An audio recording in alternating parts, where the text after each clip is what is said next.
Tere tulemast võrkturunduse lehele. Minu nimi on Kristjan Kiis. Jätkame sealt, kus me eelmine kord pooleli jäime. Ehk siis, mis sai edasi peale seda, kui ma tundsin, et minu sees ei ole päris kõik see, ma ei ole päris sellega rahul, mida ma teen, ma sisemiselt tunnen, et midagi on justkui puudu ja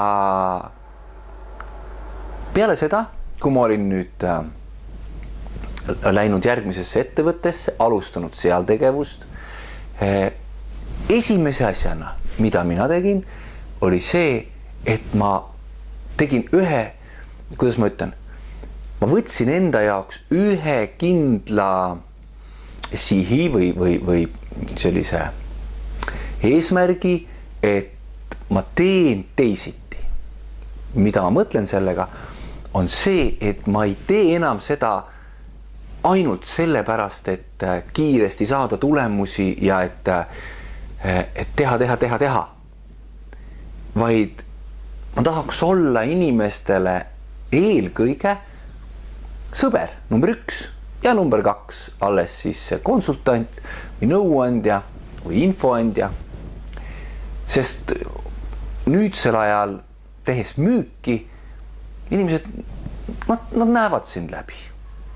On inimesi, kes ostavad, kes lähevad kohe sinu mõtetega kaasa ja sinu soovitustega, aga kui sa soovid endale tegelikult ka pikaaegset klienti, väga head äripartnerit, sa pead olema number 1 inimene. Ja inimene peaks tundma, et see, mida sina teed, kui ta vaatab, mida sa teed, siis ta mõtleb, tahaks ka sihukest asja teha. Eks ma mõtlesin, kuidas ma seda teen. Ei ütle kuidas, aga me jõuame sinna.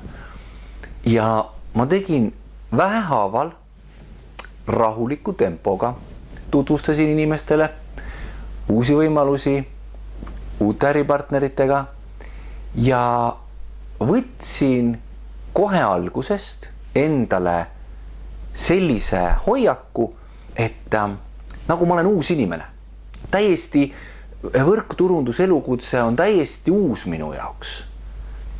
Ja ma ei tea sellest väga mitte midagi. Ma olen kuulnud, ma olen olnud, aga kui tuleb küsimus, siis ma lasen 3. osapoolel vastata. See tähendab inimesega, ehk siis eksperdiga, kellega koos ma esitlusi tegin, inimesega, kes on kauem selles uues ettevõttes olnud ja lasen temal, kogenumal inimesel vastata. Ja võtan ise ennast sealt valemist välja ja vaatasin, mis hakkab juhtuma. Uskumatu. Tead, kui hea tunne see on.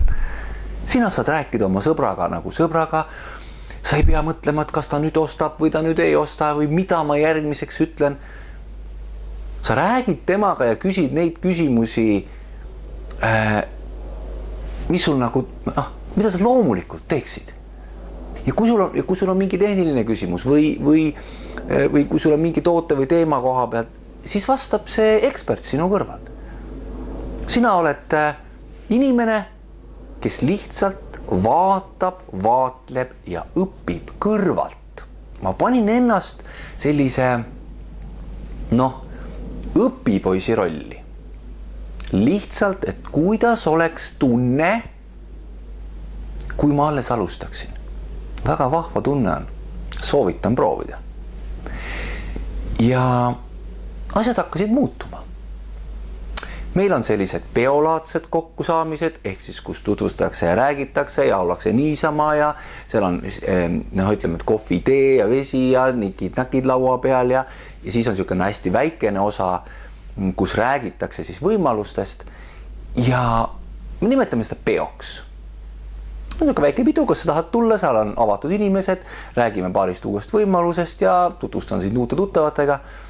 Inimesed tahavad ikka peole tulla. See formaat oli minu jaoks väga vastu võetud, sest mulle nii meeldib, mulle endale meeldib pidusi pidada, pidudel käia, mis siin salatana. Aga üllatus, asi toimib väga hästi ja asi toimibki. Inimesed tulevad, kuulavad, nagu mingi küsimus on. Oot, sul on see küsimus. Maia, Juuli, Toomas, mis iganes nimi, kes on kauem olnud, kutsud, teed tuttavaks, küsi tema käest. Tema on juba aasta olnud, tema on 2 aastat olnud ja lased inimestel siis rääkida, kes on seal olnud ja kuulad, kuidas nad räägivad. Ja mida mina tegin, ma vaatasin lihtsalt kõrvalt, ma vaatlesin, õppisin, lasin enda sisse ja mõtlesin, et kuidas mina olen eelnevalt teinud, eelnevalt olin ma siis 5,5 aastat kokku olnud ühes ettevõttes ja ma sain aru, et ma olin seal tegevuse nii sees, et ma kuidagi ma jäin sinna sisse kinni. Mulle pakuti uusi võimalusi, uusi tooteid ja ma kuidagi ei läinud kaasa ja ikka, küll mul on ikka hea ettevõte siin, kus ma olen ja nii ja naa. Ma oleks võinud olla avatud, ma oleks võinud olla rohkem kuulaja, ma oleks võinud olla rohkem inimene. Aga ma olin nii selles mõttes töös, et ma ei näinud iseennast kõrvalt. Ja ma ei osanud aru saada, et mis tunne teisel inimesel on.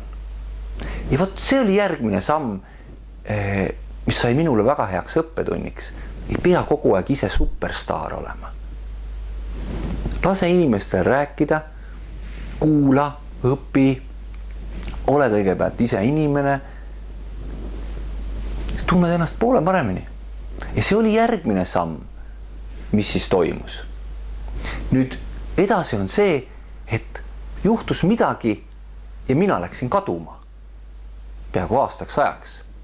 Järgmises videos ma räägin, miks nii juhtus ja mis sai edasi. Ma loodan, et sa said siit videost väärtust. Võib-olla sul tekkis mingi mõte. Kommenteeri siia video alla. Räägi võib-olla oma kogemustest. Võib-olla sa tahad, et me saaksime kokku, teeksin sinuga intervjuu. Võib-olla sul on oma lugu rääkida, oma mõte, mida jagada. Saame koos inimesi aidata. Võib-olla siin oli mingi hea idee. Võib-olla sa tahad seda jagada oma sõbraga kuskil grupis.